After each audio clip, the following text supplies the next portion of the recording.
Nuclear power plants ఏవైతే అణు విద్యుత్ ఉత్పత్తి కేంద్రాలు ఉన్నాయో వాటిలో ప్రైవేట్ కంపెనీస్ కూడా పర్మిషన్ ఇచ్చే ప్రక్రియలో భాగంగా పార్లమెంట్ శాంతి బిల్ పాస్ చేసింది.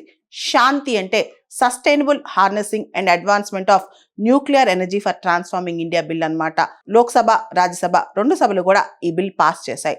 దానిలో ఏదైతే సప్లయర్స్ లైబిలిటీ క్లాజ్ ఉందో దాన్ని తీసేసి ఆపరేటర్స్ లైబిలిటీ తీసుకొచ్చారనమాట. న్యూక్లియర్ పవర్ ప్లాంట్స్ ఆపరేషన్ లో ప్రైవేట్ ప్లేయర్స్ కూడా ఇప్పుడు తలుపులు తెరుచుకున్నాయి. మోడీ గారు ఈ బిల్ పాస్ అయిన తర్వాత ఇదొక ట్రాన్స్ఫర్మేషనల్ మూవ్మెంట్ అని చెప్పి, ముఖ్యంగా safely pouring AI to green manufacturing, పూర్తి స్థాయిలో క్లీన్ ఎనర్జీ దిశగా మనం అడుగులు వేస్తున్నామని చెప్పి కూడా ఆయన చెప్పుకొచ్చారనమాట. మనకు తెలుసు ఇప్పటి వరకు కూడా ఈ న్యూక్లియర్ పవర్ ప్లాంట్స్ లో పబ్లిక్ సెక్టర్ కంపెనీస్ ఉన్నాయి. ఇప్పటి నుంచి కూడా private sector companies nuclear power plants operate చేయొచ్చు. ఇప్పటి వరకు కూడా మన దేశానికి అవసరమే ఎలక్ట్రిసిటీలో 75% ఫాసిల్ ఫ్యూయల్స్ నుంచి వస్తుంది. మనం ఏమైతే nationally determined contributions COP summits లో ప్రామిస్ చేసామో దానికి మనం క్లీన్ ఎనర్జీ టార్గెట్స్ మీట్ అవ్వాలన్నమాట. దానికోసం ఈ శాంతి బిల్ దోహదపడుతుంది. మనందరూ తెలుసు భారతదేశంలో ఇంధన భద్రత, ఎనర్జీ సెక్యూరిటీ చాలా అవసరం. ఎక్కువగా మనం చేసుకునే ఇంపోర్ట్ బిల్స్ కూడా అంతా కూడా ఆయిల్ కోసం ఖర్చు పెట్టేవే. అయితే ఈ న్యూక్లియర్ ఎనర్జీ అనేది రిలేటివ్లీ చీపర్ అండ్ మన ఇంపోర్ట్ బిల్ కూడా తగ్గిస్తుంది అనమాట. అండ్ ఫాజిల్ ఫ్యూయల్ బర్నింగ్ కూడా తగ్గిస్తుంది. ఇండియా ఇప్పుడు న్యూక్లియర్ ఎనర్జీని బిల్డప్ చేసుకోవడానికి ట్రై చేస్తుంది అనమాట. ఆల్రెడీ మనం మొత్తం ఎలక్ట్రిసిటీ జనరేషన్లో 3% న్యూక్లియర్ ఎనర్జీ 2024-2025. అయితే 2047 కల్లా కూడా 100 GW ఆఫ్ న్యూక్లియర్ ఎనర్జీ కెపాసిటీని సాధించాలని చెప్పి భారతదేశం టార్గెట్ పెట్టుకుందనమాట. దానికి సంబంధించి ఇప్పుడు శాంతి బిల్ కూడా తీసుకొచ్చింది. అసలు ఈ శాంతి బిల్ ఎందుకు తీసుకురావాల్సిన అవసరం వచ్చిందో ఒకసారి చూద్దాం. ఇప్పటి వరకు కూడా న్యూక్లియర్ ఎనర్జీ ప్రొడక్షన్లో ప్రైవేట్ సెక్టర్ పార్టిసిపేషన్ లేదు. దానివల్ల న్యూక్లియర్ ఎనర్జీ సెక్టర్ అనేది చాలా స్లోగా గ్రో అవుతుంది. మనకి భారతదేశంలో అటామిక్ ఎనర్జీ యాక్ట్ 1962 ఉంది. అదేవిధంగా సివిల్ న్యూక్లియర్ లైబిలిటీ యాక్ట్ 2010 ఉంది. అయితే వీటిలో ఎక్కడ కూడా ప్రైవేట్ పార్టిసిపేషన్ సంబంధించలేదు. అంతా కూడా న్యూక్లియర్ ఎనర్జీ అనేది గవర్నమెంట్ కంట్రోల్లో ఉందన్నమాట. మొట్టమొదటిసారిగా ప్రైవేట్ పార్టిసిపేషన్ అలో చేస్తూ ఈ శాంతి బిల్ తీసుకొస్తున్నారు. శాంతి అంటే చెప్పాను కదా, sustainable harnessing and advancement of nuclear energy for transforming India, ఈ బిల్ తీసుకొస్తున్నారనమాట.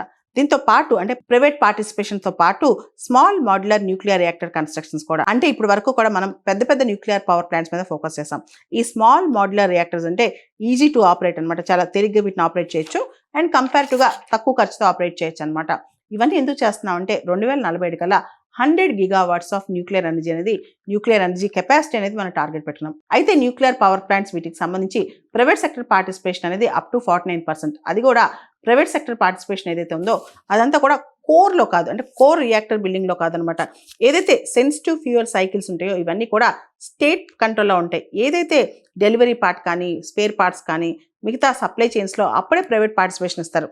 ఎందుకంటే మనందరూ తెలుసు న్యూక్లియర్ రియాక్టర్స్ అనేవి, న్యూక్లియర్ ఎనర్జీ అనేది చాలా కీలకం. ఇవి దుష్ట చేతిలోకి వెళ్లకుండా, చెడ్డవాళ్ళ చేతిలోకి వెళ్లకుండా ఏం చేస్తారంటే ఏదైతే కోర్ రిలవెంట్ పార్ట్ ఉందో అది స్టేట్ కంట్రోల్లో ఉంటుంది అనమాట. ఏదైతే ఇర్రెలవెంట్ పార్ట్స్ ఉన్నాయో అవి ప్రైవేట్ సెక్టర్కి ఇస్తారు. ఇప్పుడు దాంతోపాటు ఆపరేటర్స్ లైబిలిటీ కూడా తీసుకొచ్చారు. ఆపరేటర్స్ లైబిలిటీ అంటే ఏంటంటే ఇన్ కేసు ఏదైనా దుర్ఘటన జరిగిందనుకోండి, ఆపరేటర్ ఎంతవరకు లైబుల్. ఉదాహరణకి 3600 MW కన్నా ఎక్కువ కెపాసిటీ ఉన్న పవర్ ప్లాంట్ ఉంటే, న్యూక్లియర్ పవర్ ప్లాంట్ దాదాపు 3000 కోట్ల వరకు లైబిలిటీ ఇచ్చారు, ఆపరేటర్ లైబిలిటీ. అదేవిధంగా 1500 నుంచి 3600 MW వరకు ఉన్న ఈ న్యూక్లియర్ పవర్ ప్లాంట్స్కి 1500 crores వరకు లైబిలిటీ ఇచ్చారు. దాంతోపాటు 150 MW కన్నా చిన్నగా ఉన్న న్యూక్లియర్ పవర్ ప్లాంట్స్కి ఆపరేటర్స్ లైబిలిటీ 100 crores ఇచ్చారనమాట. సో ఆపరేటర్ లైబిలిటీ అనేది యాక్చువల్ డ్యామేజ్ బేస్ చేసుకుని కాకుండా ప్లాంట్ సైజ్ బేస్ చేసుకుని ఇచ్చారు. అంతేకాదు, ఇంతకంటే ఎక్కువ డ్యామేజ్ జరిగింది అనుకోండి, అంటే 3000 కోట్ల రూపాయల కన్నా ఎక్కువ డ్యామేజ్ జరిగింది అనుకోండి, అప్పుడు government of India, central government దాన్ని బేర్ చేస్తుంది అనమాట. ఆ రెస్పాన్సిబిలిటీ సెంట్రల్ గవర్నమెంట్ భరిస్తుంది అనమాట. దాంతోపాటు ఈ శాంతి బిల్ అనేది ఏదైతే తీసుకొచ్చారో, sustainable harnessing and advancement of nuclear energy for transforming India bill ఏదైతే ఉందో, డొమెస్టిక్ ఇన్వెస్ట్మెంట్స్, ప్రైవేట్ ఇన్వెస్ట్మెంట్స్ ఈ న్యూక్లియర్ ఎనర్జీ సెక్టర్లోకి తేవడానికి ప్రయత్నం అనమాట. దాంతోపాటు ఈ బిల్లో ఆపరేటర్స్ లైబిలిటీ అనే మాట వాడారు, సప్లయర్స్ లైబిలిటీ అనే మాట లేదని చెప్పి కూడా చాలా మంది అభిప్రాయపడుతున్నారు. సప్లయర్స్ లైబిలిటీ అనేది పూర్తిగా ఎత్తేసారు, కేవలం ఆపరేటర్స్ లైబిలిటీ తీసుకొచ్చారని చెప్పి చాలా మంది అంటున్నారు అనమాట. కాకపోతే భవిష్యత్ అనేది మనకు తెలుసు, India is a transforming economy, growing economy. ఖచ్చితంగా మనకి ఆయిల్ రిసోర్సెస్, ఎనర్జీ నీడ్స్ ఇవన్నీ అవసరం. ఈ టైంలో న్యూక్లియర్ ఎనర్జీ మీద మనం ఫోకస్ పెడుతున్నాం. న్యూక్లియర్ ఎనర్జీకి సంబంధించి ప్రైవేట్ సెక్టర్ పార్టిసిపేషన్ ఇన్వైట్ చేస్తున్నాం. స్మాల్ మాడ్యులర్ రియాక్టర్స్ మీద కూడా మనం ఫోకస్ పెడుతున్నాం అనమాట.